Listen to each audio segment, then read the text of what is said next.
Ya, kita kuat di situ, makanya dikritik oleh Tan Malaka. Ketika beliau nulis Madilog Materialisme, Dialektika dan Logika. Yuk berawal dari yang konkret, yang nyata, yang materi. Hidup nyata kita ini loh, ayo diurusi. Kemudian dialektika, perjalanan hidup, bagaimana pertemuan antar materi yang boleh sebut dialektika. Kemudian ya hidup yang logis dengan logika. Di situ nanti kita bisa lebih taktis, lebih strategis untuk merancang kemajuan. Jadi kalau hanya mengandalkan yang supranatural, yang gaib-gaib, bukan berarti keliru, tapi ini kita sedang perjuangan untuk merubah situasi konkret hidup kita. Disitulah beliau nulis Madilog. Jadi ini kalau dalam bahasa yang lain ini perjuangan epistemologi.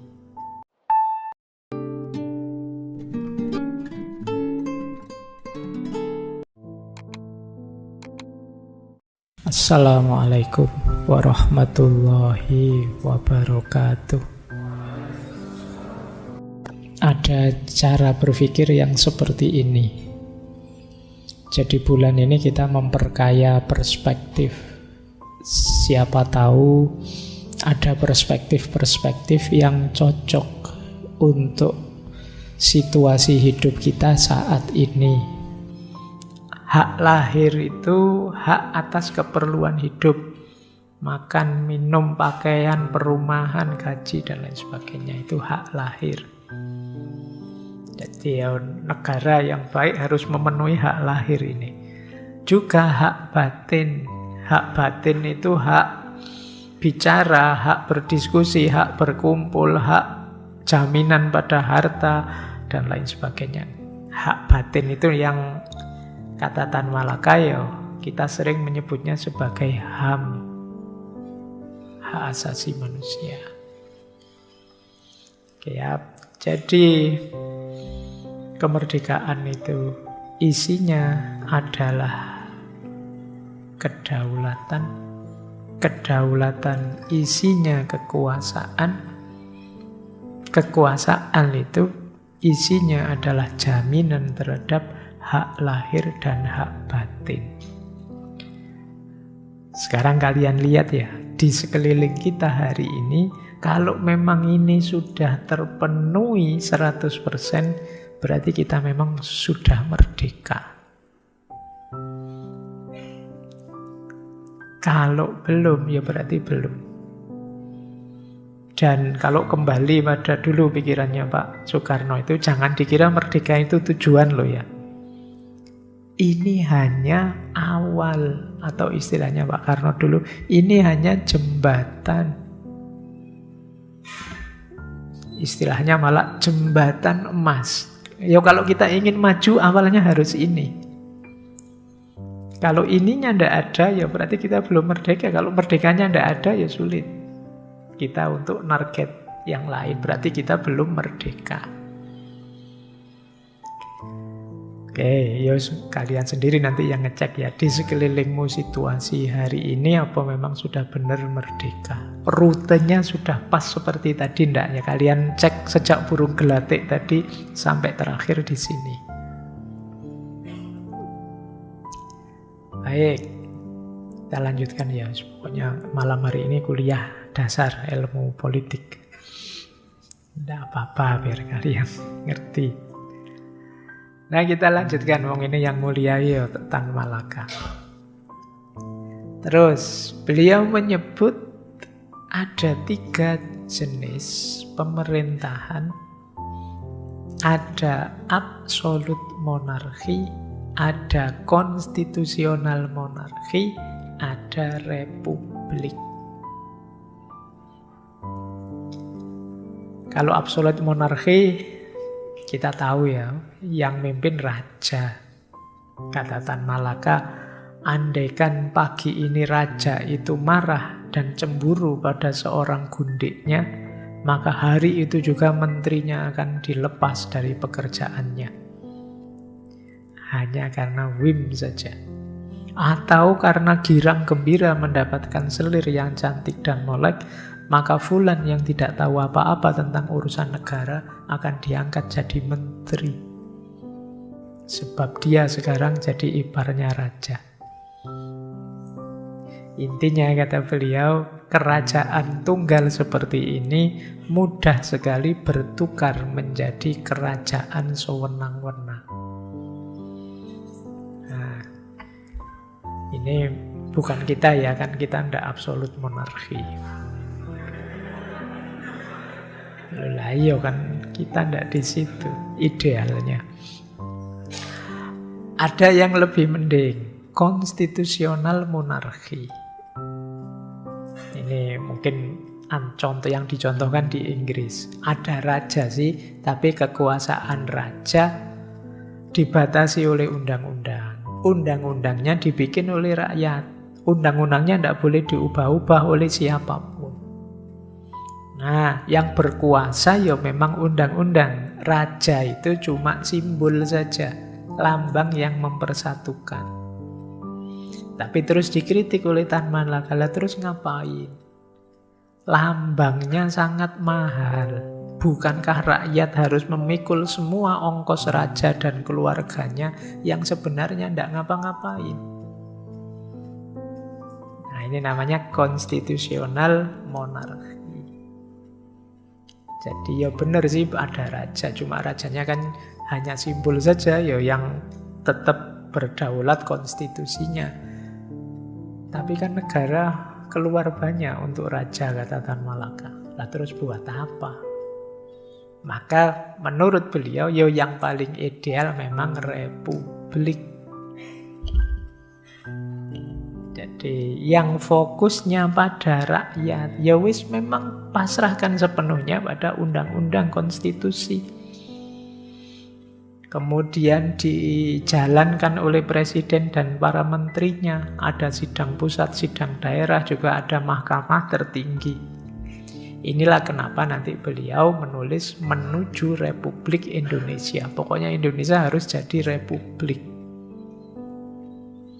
Meskipun ya beliau menyebut, meskipun sudah republik, ya kadang-kadang ya ada macam-macam juga. Beliau menyebut ada republik aristokrat, ada republik plutokratis, ada republik demokratis. Kalau republik aristokrat, ya sih istilahnya republik, tapi yang berkuasa ya itu saja, kelompok ningrat yang itu saja. Itu beliau mencontohkan seperti Republik Sparta di Yunani dulu. Jadi ya memang sistemnya republik, tapi hanya bangsawan-bangsawan tertentu saja yang bisa berkuasa. Nanti ada plutokratis. Kalau yang plutokratis itu hanya yang punya duit saja yang berkuasa. Hartawan yang bisa berkuasa. Jadi kalau yang pertama yang darah biru, yang ningrat, yang kedua yang punya uang. Yang ketiga yang demokratis. Ini yang sejati. Yaitu mirip dulu pernah kita belajar Pak Hatta juga, beliau punya konsep ada bangsawan cap ningrat, ada bangsawan cap intelek, ada bangsawan cap rakyat. Jadi kebangsaan cap ningrat itu ya orang-orang yang merasa lebih bahwa saya darah biru loh, saya bangsawan loh, saya orang penting loh. Ini bangsawan cap ningrat. Jadi kebangsaan yang cap ningrat. Ada kebangsaan yang cap intelek. Kebangsaan cap intelek itu ya orang-orang pinter, para ahli yang merasa bahwa saya lebih pinter dari yang lain, harusnya saya yang ngatur.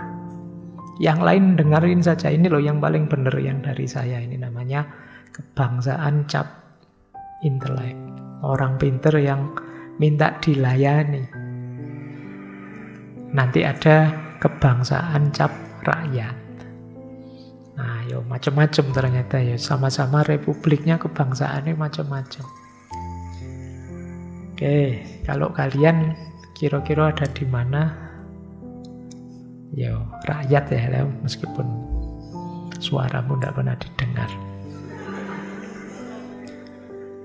Apa kamu pernah bersuara? Oke, jadi ini republik ya. Republik ya macam-macam, jenis pemerintahan macam-macam.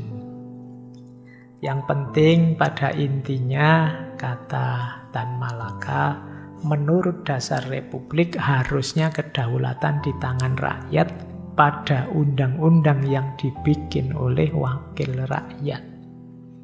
Kalau satu tindakan menimbulkan kesangsian atas benar atau tidaknya tindakan itu, ya mahkamah tertinggi bisa membandingkan tindakan itu dengan undang-undang dasar. Seandainya sesuatu macam pajak yang dibentuk oleh DPR menimbulkan kesangsian itu, maka Mahkamah Agung boleh memutuskan cocok atau berlawanan tidak sih tindakan itu dengan undang-undang dasar. Jadi kuncinya di undang-undang dasar. Dialah yang harusnya jadi pedoman berdaulat untuk kita semua. Oke, saya bolak-balik ke sana. Sekarang kita lanjutkan ya pemaknaan terhadap merdeka. Ini yang saya sebut tadi dialog. Kita dengarkan gaya beliau menulis drama, meskipun mungkin teman-teman harus baca lebih utuh. Jadi di tulisan itu beliau menjelaskan tadi tentang batas kemerdekaan. Ini dialog antara si tokek itu berarti yang pedagang tadi. Kemudian ada si godam itu yang buruh. Kemudian ada si pacul, yang pacul itu petani. Ini masih belum ada si apal, kalau yang si apal nanti yang intelektual. Jadi ini dialognya begini, diawali dari pedagang, si tokek yang tanya, apa sih yang dimaksud merdeka 100% itu? Buat saya, merdeka itu ya merdeka, tidak ada batasnya. Dijawab oleh si godam, merdeka itu selalu ada batasnya. Batasnya itu pertama menghadap ke dalam dan kedua menghadap keluar. Apa artinya?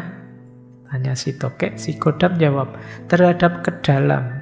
Bukankah tiap-tiap orang dalam negara merdeka itu mesti menghargai kemerdekaan tiap warga yang lain? Jadi tidak boleh kita berbuat sekehendak hati saja terhadap warga sejawat. Disinilah letak batasnya. Terus disambung oleh si pacul. Kalau begitu terhadap keluar, berarti tiap-tiap negara merdeka mesti pula mengakui kemerdekaan tiap-tiap negara merdeka yang lain, besar atau kecil. Betapapun kuatnya satu negara merdeka, tidaklah dia bisa berbuat sekehendak hatinya saja terhadap negara lain. Dengan begitu, maka kemerdekaan satu negara terletak pula pada kemerdekaan negara lain. Jadi, arti luasnya pada suasana kemerdekaan umumnya. Terus disambung oleh si godam, tepat cul. Memang namanya pacul. Kalau suasana kemerdekaan dalam arti umum terganggu, maka lambat laun akan hilang kemerdekaan tiap-tiap negara. Ini perhatikan situasi ini ya, mulai ada beberapa perang di beberapa tempat di dunia ini. Itu jangan dikira itu santai-santai bukan negara kita. Karena kalau ada kemerdekaan dimanapun terganggu, lambat laun akan geser, akan menyebar. Lihatlah contoh di sekitar kita dan dalam sejarah dunia. Berapapun kuat satu negara merdeka, yang memperkosa kemerdekaan negara lain akhirnya akan jatuh juga. Kalau disambung oleh si tokek, kalau satu negara merdeka mesti menghargai kemerdekaan negara lain, tentu satu warga negara merdeka mesti pula menghormati warga negara lain sebagai tamunya, bukankah begitu? Sebenarnya memang begitu. Di sana teranglah sudah bahwa kemerdekaan manusia itu mengandung perdamaian buat seluruh manusia. Perdamaian itulah dasar kemakmuran, dan akhirnya kemakmuran itulah yang menjadi dasar kemerdekaan. Jadi ada keterkaitan antara kemerdekaan, perdamaian, dan kemakmuran. Kalau tadi ternyata kita belum merdeka, kemungkinan ya sulit untuk damai. Kalau kita belum damai, ya sulit untuk membangun, sulit untuk makmur. Makanya tadi disebut kemerdekaan itu jembatan, bahkan jembatan emas. Meskipun kita nanti harus sadar batasnya.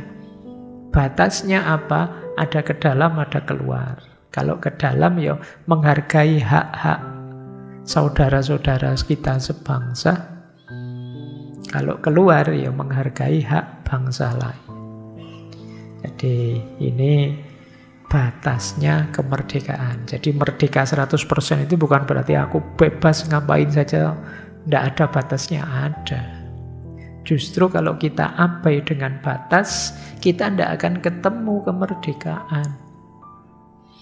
Kalau misalnya ada bangsa kok tidak menghargai kemerdekaan bangsa yang lain, ya akhirnya semuanya tidak akan ketemu perdamaian.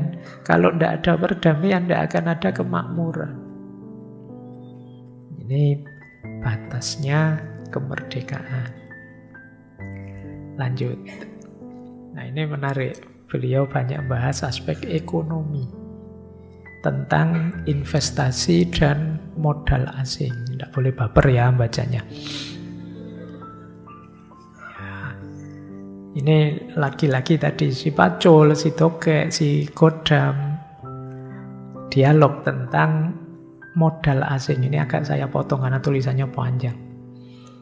Kata si Pacul begini, berarti kapital asing itu, modal asing itu, kalau ditanam begitu saja di satu negara merdeka, bisa mengacaukan politik negara merdeka itu. Bisa mengadu domba sebagian penduduk terhadap bagian lain dari penduduk negara itu juga. Terus ditanya oleh si Tokek yang pedagang tadi, berarti kita tidak perlu kapital asing. Bukankah Indonesia ini tidak cukup mempunyai mesin dan uang untuk mengganti mesin yang sudah rusak dalam peperangan sekarang dan untuk menambah mesin yang baru? Dijawab oleh si Godam, sebenarnya lah kita membutuhkan mesin. Bahkan kita juga perlu beberapa ahli. Malah kita juga perlu berlipat ganda mesin dan para ahli asing untuk mendirikan perindustrian baru dan memperbaiki yang lama. Kita perlu berapa puluh lokomotif, mesin kapal, kapal terbang, dan lain sebagainya. Lebih dari itu, tidak saja mesin yang sedia buat dipakai yang kita perlukan, tapi juga mesin yang bisa membuat mesin. Biar kita tidak tergantung. Kita perlukan mesin yang akan membuat mesinnya auto, membuat lokomotif, membuat mesin kapal air dan udara, membuat meriam, tank, bom, dan lain sebagainya. Pendeknya mesin induk. Berhubung dengan itu, kita perlukan pula ahli yang kita belum punya. Terus si Tokek ini jawab, bingung saya mendengarnya. Sama kayak kalian. Tetapi di samping itu bukan main girang hatiku melamunkan bahwa Indonesia akan punya mesin induk sendiri, punya industri berat sendiri. Tapi dari mana uangnya? Terus si Godam jawab, uang tidak perlu. Yang perlu adalah merdeka 100%. Sekali lagi, uang sebagai kapital asing kita tidak perlu. Malah membahayakan. Dan tidak membawa Indonesia ke arah yang kita tuju. Si Tokek jawab lagi, wah sekarang saya tambah bingung lagi. Membahayakan bagaimana? Tidak membawa kita ke tempat tujuan yang bagaimana? Dilanjutkan oleh si Tokek. Kau bilang tak baik kalau kita menerima modal asing. Oke, kita perlu industri berat. Tapi uang dari mana kita ambil? Para ahli kemana kita cari? Di antara bangsa kita sendiri. Dijawab oleh si Godam begini. Uang, bukankah minyak tanah kita, arang kita, timah kita, aluminium kita, intan emas kita, perak mutiara kita, semuanya uang. Engkau ini seorang tokek. Apakah kertas yang kau lipat-lipat yang dicetak oleh Jepang sampai 40 miliar dalam 3 tahun itu uang? Bukankah beras, intan berlian, dan mesin yang diangkutnya ke Tokyo dulu itu yang sebenarnya uang? Kertas itu kan cuma wakil dari barang. Kertas itu sendirinya hampir tidak ada harganya. Belum lagi ku sebut barang yang berharga seperti teh, kopi, kina, kelapa, gula, getah, dan banyak lagi yang tidak dipunyai negara lain dan amat dibutuhkan negara lain. Si Pacul jawab, aku tahu maksudmu, Dam. Semua hasil dari dalam dan atas tanah Indonesia, ditambah pula dengan hasil lautnya yang kaya raya itu, akan kau kirimkan ke luar negeri untuk ditukarkan dengan mesin dan para ahli, dan kalau perlu tentu juga uang asing. Tepat, Jul. Para ahli itu tidak hanya dari Amerika atau Inggris saja, tapi juga Swiss, Jerman. Mereka akan ingin bekerja sama dengan Republik Indonesia merdeka. Bukan seperti tuan besar, tetapi sebagai pegawai. Kita yang menerima perintah. Kalian dengarkan saja ini dialognya. Nah, terus ditanya lagi oleh si tokek, tapi kalau engkau membuat industri baru seperti tambang besi, pabrik besi baja, dan mesin industri muda, barangkali akan layu dan mati. Kalau kelak disaingi oleh barang besi baja dan mesin dari Eropa dan Amerika, mereka modalnya besar, tahan, bersaing, mereka berpengalaman, barangnya murah dan juga baik. Gimana kita mau saingan? Kita masih baru mulai, mereka sudah maju. Jawabnya si Godam apa? Itulah dia, kayak itu tokek ya. Bayi manusia walaupun tegap kokoh mesti dilindungi dahulu dalam beberapa tempo. Begitupun tumbuhan dan hewan. Itu sudah hukum alam. Pun dalam ekonomi, undang-undang itu berlaku. Dalam ilmu ekonomi namanya itulah perlindungan industri bayi. Protection on Infant Industry. Amerika sendiri masih punya cabang industri yang dilindungi. Bagaimana cara melindungi bayi kita itu? Kata si Godam, mesin atau barang yang sedang kita bikin itu mesti kita batasi masuknya dari luar negeri, atau kalau perlu dilarang sama sekali masuknya. Maksudnya jangan mengimpor barang yang sama kalau kita bisa memproduksi sendiri meskipun masih di tahap awal, masih latihan, masih bayi. Tentu pada permulaan kita belum bisa membuat semua mesin atau baja yang kita butuhkan. Jadi barang ini masih perlu dimasukkan dari luar, tetapi dibatasi banyaknya. Hanya untuk menambah yang masih kurang saja. Supaya yang perlu dimasukkan jangan jadi saingan untuk industri bayi kita. Maka mesin atau besi yang masuk itu mesti dipajaki sampai tidak bisa merusakkan kemajuan industri kita. Kalau memang perlu, dilarang sama sekali masuknya. Ini nanti silahkan kalian bahas sendiri yang pinter ekonomi. Terus kata si Pacul, untuk membatasi masuknya barang asing itu atau melarang masuknya sama sekali, kita mesti 100% merdeka. Tidak mungkin kita punya daya tawar melarang-larang kalau kita tidak 100% merdeka. Makanya tadi kata si Godam, syaratnya hanya satu, kita merdeka 100%. Tidak banyak ketergantungan apa-apa pada yang lain. Ya kita mungkin masih lemah, masih bayi, ya kita berusaha menguatkan diri kita. Nah, jadi tepat cul merdeka 100%. Kalau kita sudah merdeka 100% untuk menguasai keluar masuknya barang asing itu, maka barulah kita bisa merdeka 100% menentukan arah industrialisasi di Indonesia, yakni menuju ke industri berat secepat kilat. Baru sesudah kita mempunyai dan sanggup menyelenggarakan industri berat, kita bisa membuat sendiri alat kemakmuran dan alat pertahanan. Baru kita bisa menjamin kemerdekaan Indonesia. Selama Indonesia belum punya industri berat, selama itu pula Indonesia merdeka sangat terancam jiwa kemerdekaannya. Dikritik oleh si Tokek, rupanya engkau tidak mengizinkan sama sekali masuknya kapital asing dan barang asing. Dijawab oleh si Godam, barang asing bisa masuk dan akan tetap bisa masuk, tetapi harapanku sampai hari kiamat, semoga kita makin makmur, makin membutuhkan barang asing, yakni hasil istimewa negara asing. Boleh saja modal asing ditanam di sini, asalkan tidak membahayakan perindustrian, kemakmuran, dan pertahanan kemerdekaan kita. Jadi yang pertama-tama itu. Kuncinya yang menjadi ukuran buat semua-mua ini. Saya tidak tahu bahasa Indonesianya. Memang tulisannya semua-mua.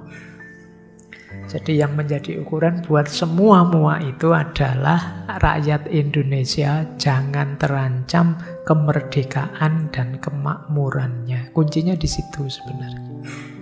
Bangsa tamu tetap aman dan makmur.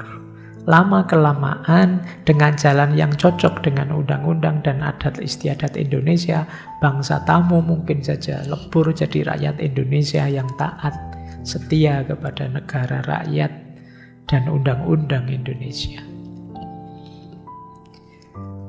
Baik, ya nggak usah tanya ya bangsa tamunya siapa. Intinya kemakmuran kita rakyat Indonesia ini yang jadi fokusnya Tan Malaka selalu di situ. Maka beliau bilang begini, revolusi Indonesia mau tidak mau terpaksa harus mengambil tindakan ekonomi dan sosial serentak dengan tindakan merebut dan membela kemerdekaan 100%. Revolusi kemerdekaan Indonesia tidak bisa diselesaikan dengan dibungkus revolusi nasional saja. Perang kemerdekaan Indonesia harus diisi dengan jaminan sosial dan ekonomi sekaligus. Jadi tidak hanya perang fisik, tapi juga fokus ke sosial dan ekonomi. Tetapi jika pemerintah Indonesia kembali dipegang oleh kaki tangan kapitalis asing, walaupun bangsa Indonesia sendiri kaki tangannya tadi, dan 100% perusahaan modern berada di tangan kapitalis asing, seperti di zaman Hindia Belanda, maka revolusi nasional itu berarti membatalkan proklamasi dan kemerdekaan nasional dan mengembalikan kapitalisme dan imperialisme internasional. Jadi kalau kita masih sangat tergantung dari luar, ya sebenarnya penjajahan kembali lagi. Meskipun mungkin tidak seperti zaman dulu. Dan ini berarti membatalkan amanat proklamasi dan kemerdekaan nasional. Padahal pada tanggal 17 Agustus 1945 rakyat Indonesia sudah menetapkan hendak merdeka dan memutuskan semua macam belenggu yang diikat oleh bangsa asing kepadanya. Inilah sebenarnya merdeka 100%. Terus, ini juga sangat dikritik oleh Tan Malaka. Loh, sebenarnya teori-teori dan idealisme tinggi itu bermunculan banyak pada zaman itu, tidak hanya dari Tan Malaka.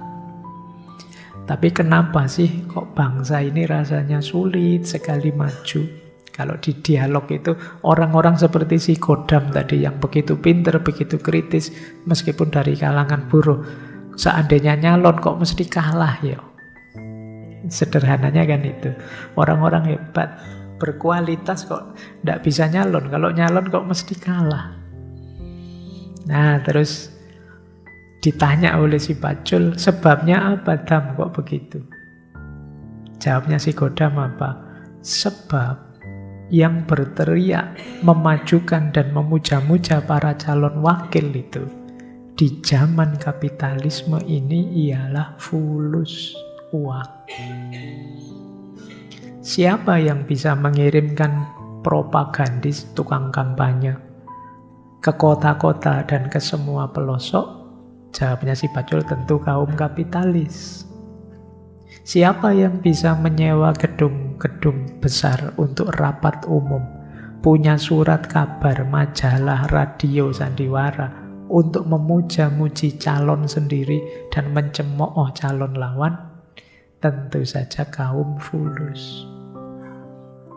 Jadi musuh besar kita, kata Tan Malaka, sederhananya kaum fulus. Orang yang punya duit, yang menguasai kapital, yang tidak ingin terusik kenyamanannya. Maka dia akan mengatur dengan kekuatan fulusnya. Itulah mengapa orang-orang seperti si Godam tadi sulit, meskipun nyalon tidak akan jadi dia. Kenapa? Ya karena ketika dia punya duit, dia bisa punya surat kabar, dia bisa punya majalah, dia bisa membayari orang pinter-pinter untuk kampanye, dia ya sudah selesai. Sementara sehebat apapun kalau tidak punya uang, ya tidak bisa, tidak punya juru kampanye, tidak bisa bayari TV, tidak bisa punya media sendiri. Ini kegelisahan-kegelisahan Tan Malaka zaman itu ya. Kalau zaman sekarang ya ya ini kan renungan 17 Agustus. Semoga kita sudah lebih baik dari zaman itu. Kalau belum ya mungkin kita tidak belajar-belajar sejak dulu. Baik, kita mulai. Ini dasar teorinya ya. Kita belum masuk ke implementasinya yang secara serius dilakukan oleh Tan Malaka. Jadi ada beberapa konsep tadi ya. Ada konsep ekonomi, hubungan internasional, termasuk hakikat dan kedaulatan hidup bernegara. Sekarang kita lihat apa yang dilakukan oleh Tan Malaka untuk merdeka 100%. Yang pertama, beliau sangat anti dengan diplomasi. Bagi beliau strategi diplomasi itu kurang efektif. Jadi kenapa? Ya itu tadi.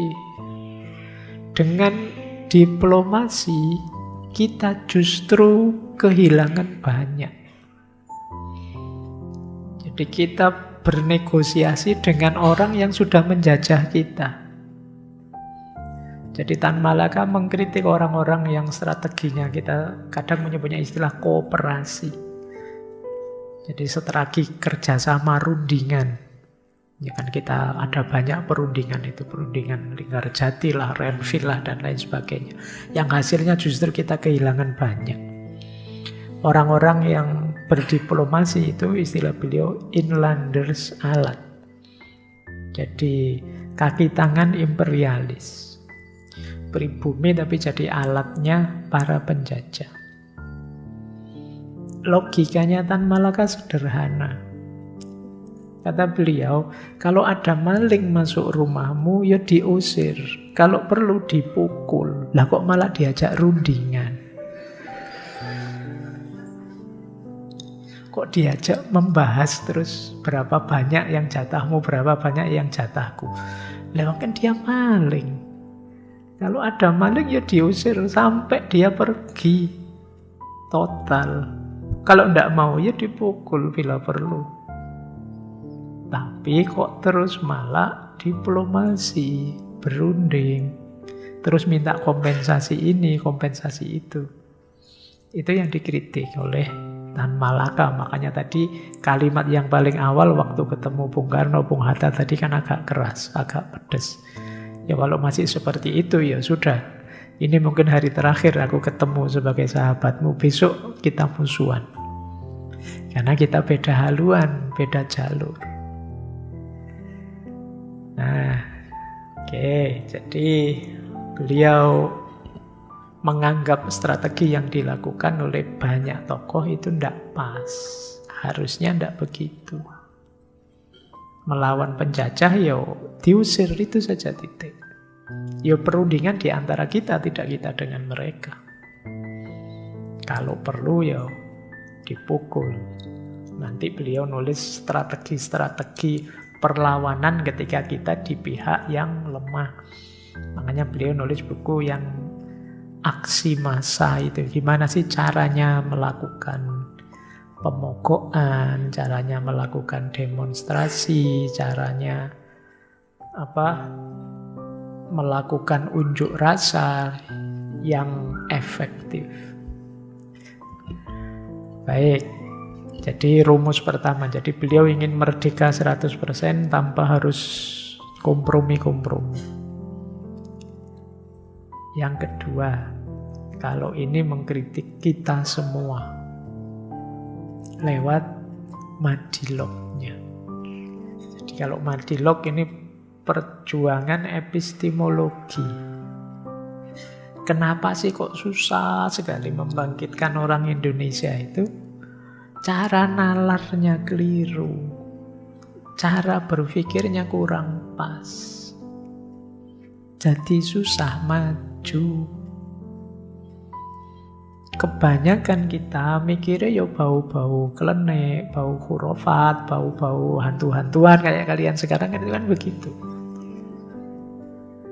Jadi asik sekali kalau membahas itu. Fenomena apapun dibaca dengan sudut pandang yang begitu. Sementara dunia ini sedang berlomba-lomba teknologi.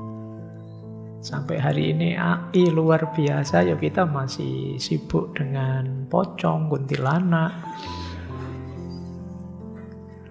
Ya, kita kuat di situ, makanya dikritik oleh Tan Malaka.